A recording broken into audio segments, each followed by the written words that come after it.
Hello everyone. And then this is the second Nendoroid that I was talking about that was coming out today, or for the video.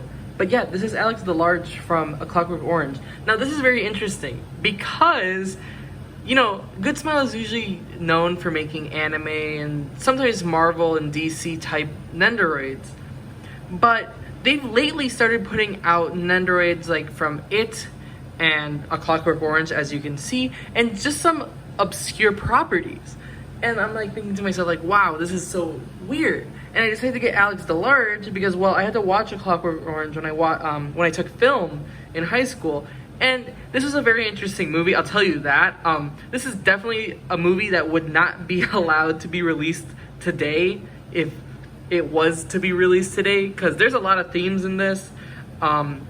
It's pretty wild. I will say that if you do go out finding this movie, there's heavy themes in it, so if you are uncomfortable about themes like that, then this might not be a movie for you. But this has been regarded as a, like, not a classic movie, but a movie that has pushed the boundaries of what it could show on cinema, and overall it has been a good film. But enough talking about that. Here we have the figure, the Nendoroid of Alex DeLarge, who is the main character from our film A Clockwork Orange. And to be honest, like I said, it was very interesting that they chose like a movie like this to be made into a Nendoroid. It's very interesting what Good Smile is doing, and I've had a theory so far that, you know, Nendoroid is starting to try to compete with Pops here in the United States market, because Pops, as you know, they have a large appeal over here in the United States. And I feel like the Nendoroids, they're trying to get people that already regularly collect Pops to consider Nendoroids as a thing to collect, because, you know, Nendoroids, or Good Smile, probably wants that money.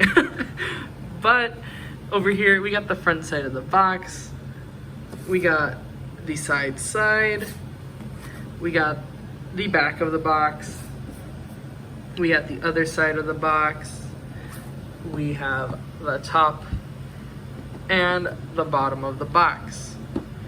And out of all these poses, I'm not entirely sure which one I'm going to do, but I think I am either going to do the one where he's holding up the milk that they have, because one of the things in Clockwork Orange is that their milk is drugged, if I recall correctly, and there's like some sort of psychedelics in it, just like milk bars and shit like that. So it's very interesting. So I might either do that pose or this pose with the cane that he has going on. But yeah, I guess we'll see in a bit. But right now I'll open it up, I'll show you what's inside, and you can have a closer look. All right, over here we have the inside of the figure. As you can see, there's not that much, but one thing that I did notice when I was opening this box, and I also forgot to talk about the box a little bit, because it is very interesting. But inside the box, in the window, as you can see, they added a little insert where it looks like there's like milk dripping down. At least I hope that's milk. But yeah, over here it has a nice little effect right here. Not only that, as you can see, the text for this box is interesting because it's laid out how the title of the movie is, where it's kind of, the white text is overlaid with a black underlay of it. And this is how it is throughout the whole box.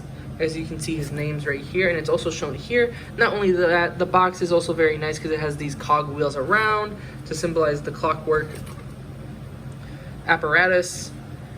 And yeah, that's a very quick excerpt of the box. But in here we have the figure. As we can see, we have the man himself, Alex. We also have his mask that he wore when he went into his night of ultra-violence, the cane, the milk. We have another extra arm, an extra leg. We have a second faceplate of him looking more menacing. He's always looking menacing, but this one's a bit more menacing than it is. We have the back, and then we have the base.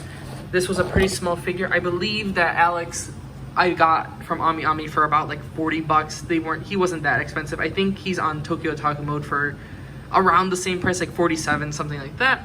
But I'll get him posed up. We'll see that, and yeah, the video will come to an end. All right, and with that, we have Alex all posed up. I did choose his cane pose, as you can see here. Actually, one of the interesting things that I figured out when I was posing him to change up the faceplate is that the hat for him, oops, that one still has a little bit of gap. Let me just close that up.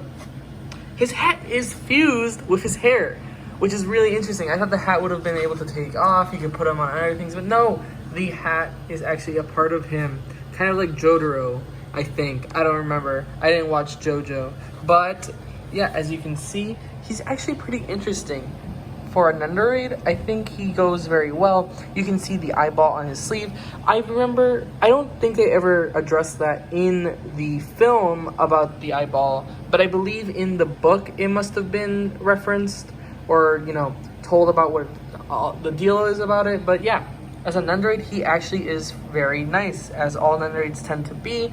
And, you know, if Nendoroid, or if Good Smile keeps making stuff with other properties, I feel like they have a good chance of branching out into markets where people are predominantly pop-oriented and all that.